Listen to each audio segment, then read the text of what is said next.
जब भी आप किसी एक्टिंग स्कूल से एक्टिंग सीखते हैं, कोई भी वर्कशॉप करते हैं या कुछ 1 साल का, 6 महीने का, 3 महीने का कोई कोर्स करते हैं या आप कुछ साल थिएटर करने के बाद अब फ़िल्म्स में काम करना चाह रहे हैं, तो उससे पहले ये काम ज़रूर करें कि कुछ समय जो सेट है, फ़िल्म सेट है, वहाँ पर बिताओ, चाहे एज़ एन एक्टर या असिस्टेंट डायरेक्टर, ताकि उस माहौल को देख लो।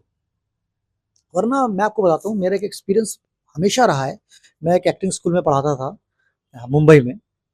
तो जब वो कोर्स खत्म करने के कुछ समय बाद जब बच्चे आते थे, तो उनका एक बड़ा कॉमन उनकी बात थी कि वो कहते थे, सर हमसे तो एक्टिंग हो ही नहीं रही, इतना ऑकवर्ड लग रहा है, क्योंकि अचानक से वो जो क्रू होता है, 25-30 लोग हैं, वो जो इतना प्रेशर होता है माहौल का, उनको पता ही नहीं है और टेक्निकल चीजें भी नहीं पता है उतने अच्छे से।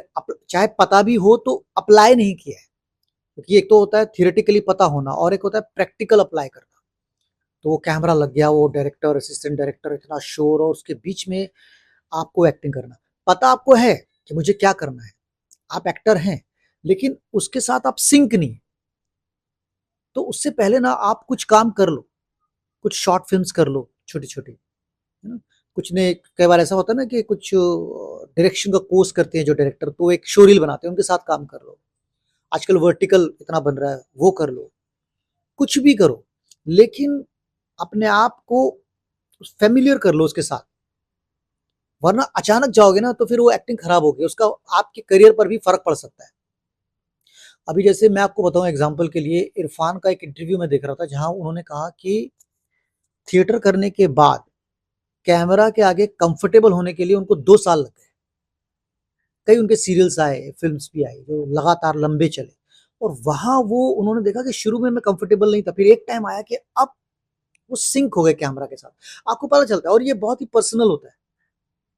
इवन नवाज़ुद्दीन शाह का एक बड़ा अच्छा इंटरव्यू देखा मैंने, जहाँ उन्होंने कहा कि जब मुझे अच्छे रोल मिलने लगे बड़े, तो डायरेक्टर बोलते थे, यार आप थोड़ा ज़्यादा कर रहे हो, लाउड कर रहे हो, थोड़ा लाउड है। तो उन्होंने सोचा, यार मैं ठीक कर रहा हूँ, एकदम सही प्रोसेस है। तो फिर उन्होंने फिर क्या करना शुरू करा कि वो जो सोच रहे हैं सिर्फ उस चीज़ को, शो नहीं कर रहे, दिखा नहीं रहे, एग्ज़ीक्यूट नहीं कर रहे, सिर्फ सोच रहे हैं, सही ट्रैक पर। सोचा और कैमरा पकड़ लेता है। तो ये एक पॉइंट था उनका, है ना? तो ऐसे ही आपके अपने कुछ पॉइंट्स बनेंगे, आपको लगेगा ओके यार अब मैं कंफर्टेबल हूँ इसके आगे। तो ये बड़ा टेक्निकल मामला है, ठीक है? तो हमेशा कुछ काम करो छोटे-छोटे, ताकि वहाँ पर अगर कुछ रिस्क भी होता है, कुछ खराब एक्टिंग भी करते हो, तो आपके करियर पे फ़र्क नहीं पड़ेगा। तो ऐसे 5, 7, 10 छोटे-छोटे प्रोजेक्ट्स कर लो।